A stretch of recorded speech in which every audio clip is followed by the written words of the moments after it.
Welcome to the way of success. আজকে আমরা আলোচনা করব মডার্ন ইন্ডিয়া পার্ট 4 নিয়ে। তোমরা যারা আমাদের মডার্ন ইন্ডিয়া পার্ট 1, 2 এবং 3 দেখে নিয়েছো তারা এই পার্ট 4 দেখার জন্য ওয়েট করছিলে। এই পার্ট 4 তোমাদের এসে গেছে এবং এছাড়াও কিন্তু আমরা হিস্ট্রি ছাড়াও জিওগ্রাফি, পলিটি, ইকোনমিক্স এবং মিসলেনিয়াস বা ডাব্লিউবিসিএস যে ডেসক্রিপটিভ কারেন্ট অ্যাফেয়ার্স যেগুলো হয় তার উপরে কিন্তু আমরা ভিডিও আনি। এই চ্যানেলের প্লেলিস্টে গেলে তোমরা কিন্তু সমস্ত ভিডিও তোমরা এখানে দেখতে পাবে। তো চলো আজকের ভিডিও শুরু করা যাক। বলছে expansion and consolidation of the British power in India. এর আগে অলরেডি আমরা পড়ে নিয়েছি ব্রিটিশরা কীভাবে ভারতে এসেছিল এবং ব্রিটিশরা আসার পরে অন্যান্য যে আমাদের স্থানীয় যে সমস্ত রাজারা ছিল তাদের যে কী ধরনের সমস্যা হতে পারে সেই নিয়ে একটা বেসিক ব্রিফ আইডিয়া আমরা আলোচনা করেছি। তো আজকে আলোচনা করব যে কী করে ব্রিটিশ পাওয়ার কনসলিডেট হয়। তার জন্য ফার্স্ট যে ব্যাটেলটা হয়েছিল সেটাকে বলা হয় দ্য ব্যাটেল অফ পলাশি। কত খ্রিস্টাব্দে হয়? 1757 খ্রিস্টাব্দে। আচ্ছা, ব্যাকগ্রাউন্ডে কী কী কারণ দাঁড়িয়ে ছিল যার জন্য ব্যাটেল অফ পলাশি 1757 খ্রিস্টাব্দে হলো? তো সেখানে বলছে ইন্টারনাল রাইভালরিজ, মানে একটা ভেতরের অন্তর্কলহ যেটাকে বলা হয়। তো মীর জাফর অ্যান্ড জগৎ শেঠ দুজনেই কিন্তু সিরাজউদ্দৌলার যে নবাব সিরাজউদ্দৌলার যে শাসনভার ছিল তার ভেতরে দুটো গুরুত্বপূর্ণ পদ অধিকার করেছিল এবং এই দুজনের মধ্যেই ক্ষমতা নিয়ে কিন্তু একটা মানে কি বলবো দেখা যাচ্ছিল যে কে বেশি ক্ষমতার অধিকারী হবে। মীর জাফর এবং জগৎ শেঠের মধ্যে কিন্তু এইরকম একটা টানাপোড়ান চলছিল। সেই সময় হয় misuse of trade privileges, মানে বলছে rampant misuse of trade privileges by British, মানে ব্রিটিশরা প্রচণ্ড পরিমাণে এই যে ট্রেড প্রিভিলেজ যেটা দেওয়া হয়েছিল তার মিস ইউজ করছিল এবং যেটা কিন্তু বাংলার ক্ষেত্রে যদি বলা হয় তার যে অর্থনীতিতে সেখানে কিন্তু একটা গুরুত্বপূর্ণ এফেক্ট ফেলছিল। তারপরে বলছে অ্যাংলো ফ্রেঞ্চ রাইভারি। তো অ্যাংলো ফ্রেঞ্চ রাইভালরিতে বলছে দ্য ব্রিটিশ ফিয়ার দ্যাট, ব্রিটিশরা ভয় পেয়েছিল যে সিরাজউদ্দৌলা কোনোভাবে যদি ফ্রেঞ্চের সঙ্গে অ্যালাই হয়ে যায় এবং সেটা কিন্তু ইংরেজ আর ফ্রেঞ্চদের যে একটা যুদ্ধ সেটাকে কিন্তু আরও ত্বরান্বিত করতে পারে। তো সেই জন্য অ্যাংলো ফ্রেঞ্চ রাইভালরি যেটা রয়েছে সেটাকেই কিন্তু ভয় পেয়ে সিরাজউদ্দৌলা যে ফ্রেঞ্চদের সঙ্গে যে কোনোভাবে যদি মানে শক্তিশালী কোনো অ্যালাই গঠন করে সেটা তাহলে ইংরেজদের জন্য বাংলায় সমস্যা হবে, সেটার জন্য কিন্তু একটা যুদ্ধ তৈরি হয়েছিল বা যুদ্ধের পরিস্থিতি তৈরি হয়েছিল। যেটা হচ্ছে ব্ল্যাক হোল ট্র্যাজেডি, যেখানে হচ্ছে this incident further highlighted tensions between British and Sirajuddaulah. এবং এই ব্ল্যাক হোল ট্র্যাজেডি এটাই কিন্তু ব্রিটিশ এবং সিরাজউদ্দৌলার মধ্যে লাস্টের যে পেরেকটা, যেটা এই 1757 সালে 1757 সালের পলাশির যুদ্ধকে ত্বরান্বিত করেছিল তার কিন্তু একটা গুরুত্বপূর্ণ কারণ হিসাবে চিহ্নিত করা যায়। এবং শেষে মানে এর যে যুদ্ধটা হয়েছিল, যুদ্ধটা কে কাকে নেতৃত্ব দিয়েছিল? বলছে রবার্ট ক্লাইভ ছিল ব্রিটিশদের পক্ষে a secret force, secret alliance with Mir Jafar and Jagat Seth. এই মীর জাফর এবং জগৎ শেঠের সঙ্গে কিন্তু একটা তাদের মানে কি বলবো গুরুত্বপূর্ণ আঁতাত তৈরি হয় বা অ্যালায়েন্স তৈরি হয়। ঠিক আছে, এই অ্যালায়েন্স কিন্তু একটা তাদের তৈরি হয়। And other traitors within nawab courts, এবং নবাবের কোর্টে যে আরও অন্যান্য মানুষ ছিল তাদের সঙ্গে। ভিক্টরি থ্রু বিট্রিয়াল, মানে বলছে the British easily won the battle due to conspiracy against Siraj-ud-Daulah. সিরাজউদ্দৌলার এগেনস্টে যে কনস্পিরেসি হয়েছিল সেই কনস্পিরেসির কারণেই কিন্তু ব্রিটিশরা সহজেই এই যুদ্ধটা জিতে যায়।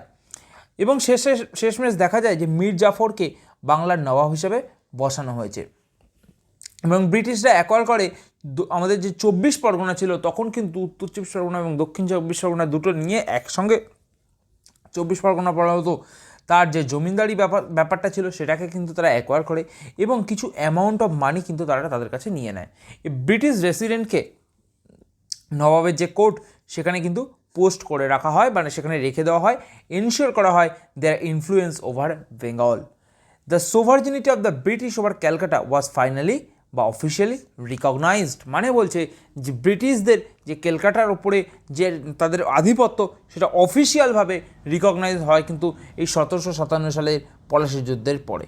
ঠিক আছে, এই 1757 সালের পলাশির যুদ্ধ যখন শেষ হয়ে গেল তখন বাংলার মানে নবাব হিসাবে মীর জাফর এলো এবং সেই সময়টা 1757 সাল থেকে যখন 1764 সাল এলো সেই সময় আস্তে আস্তে মীর কাসিম বাংলার সিংহাসনে বসে রয়েছে।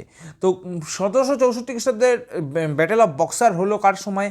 হলো মীর কাসিমের সময়। Mir Kasim asserted his independence, সে তার ইন্ডিপেন্ডেন্স বা স্বাধীনতা চাইছিল, defying the expectation of the British East India Company. British East India কোম্পানির কাছ থেকে সে তার স্বাধীনতা চাইছিল, এবং কারণ কি সেই সময় মিস ইউজ অফ দস্তক হচ্ছিল। দ্য কোম্পানির misuse of trade permits যেটা ছিল led to a significant financial losses for the Nawab.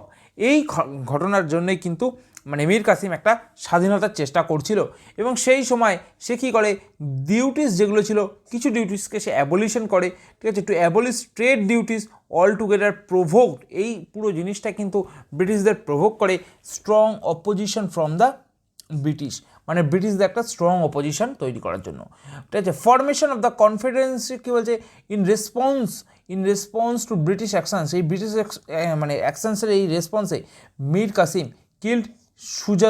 Mir Qasim allied with সুজাউদ্দৌলার সঙ্গে মীর কাসিম কী করছে, একটা অ্যালাই করছে, and Shah Alam two.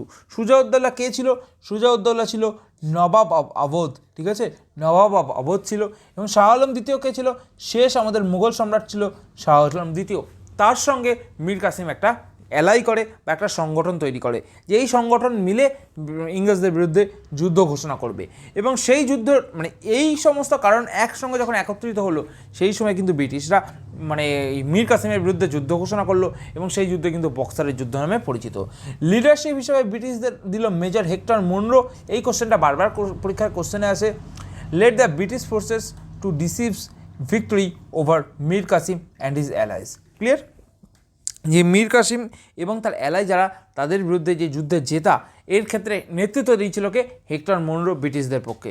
Defeat of Mughal empire, Shah Alam two যে সে ডিফিট হলো, further solidified British claim to supremacy in the region. এবং ব্রিটিশরা কিন্তু ভারতের ওপর যে সুপ্রিমেসি বা বলতে পারে ভারতের ওপর যে তাদের শাসনভার, তাদের যে আরও প্রভাব বিস্তার, ফাইনাল যে শুরু হলো সেটা কিন্তু 1764 সালের যে বক্সারের যুদ্ধ তারপরেই, ঠিক আছে।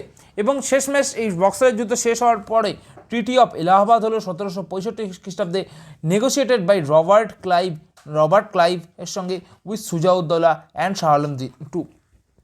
মানে সুজাউদ্দৌলা, শাহ আলম টু এই দুজনের মধ্যে নবাবের সঙ্গে যে চুক্তি হলো সেটাই কিন্তু এলাহাবাদের চুক্তি নামে পরিচিত।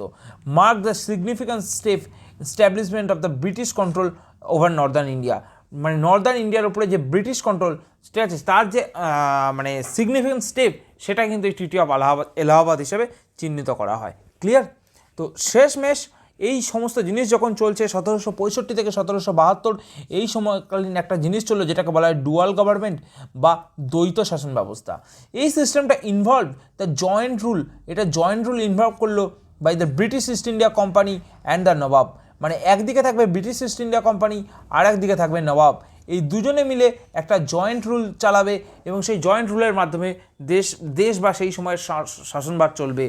With the company holding both nizamat and diwani rights. কোম্পানির কাছে দুটো রাইটস থাকবে, একটা হচ্ছে নিজামত আর একটা হচ্ছে দিওয়ানি রাইটস। নবাবের ডিপেন্ডেন্সি এতে কি বেড়ে যাবে কার উপরে? The Nawab become dependent on the কোম্পানির উপরে আরও বেশি ডিপেন্ডেন্ট হয়ে পড়বে। কিসের জন্য?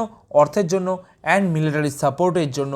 Effectively reducing him to A puppet ruler, এবং সেটা আলটিমেটলি তাকে নবাবকে কী করবে? একটা পাপেট রুলারে পরিণত করবে। এই টোটাল যে ঘটনাটা, এটাই হলো ডুয়াল গভর্নমেন্ট সিস্টেম। এবং এইভাবেই কিন্তু ভারতের ব্রিটিশ যে এক্সপ্যানশন, সেটা কিন্তু আরও প্রখরভাবে দেখা গেল। তো এই টোটাল ভিডিওটা আমরা এখানেই শেষ করছি। নেক্সট ভিডিওতে এই টপিকটা আরও কন্টিনিউয়াসলি আমরা আলোচনা করব। যদি তোমরা আমাদের চ্যানেলে নতুন হয়ে থাকো, আমাদের চ্যানেলটাকে সাবস্ক্রাইব করে রাখো, এবং আমাদের Telegram channel the way of সাকসেসে জয়েন করে যাও। এবং যদি আমাদের কাছ থেকে ডেসক্রিপটিভ কন্টেন্ট তোমরা পেতে চাও, তাহলে এই যে নাম্বারটা দেওয়া আছে এখানে তোমরা হোয়াটসঅ্যাপ করো, এবং ফুল ইনফরমেশান নিয়ে তোমরা তোমাদের প্রিপারেশনকে আরও স্ট্রংভাবে এগিয়ে নিয়ে যাও। এই ভিডিওটা আমরা আজকে এখানেই শেষ করছি। যদি ভালো লাগে লাইক, শেয়ার এবং সাবস্ক্রাইব করবে। নতুন ভিডিওতে আবার দেখা হবে।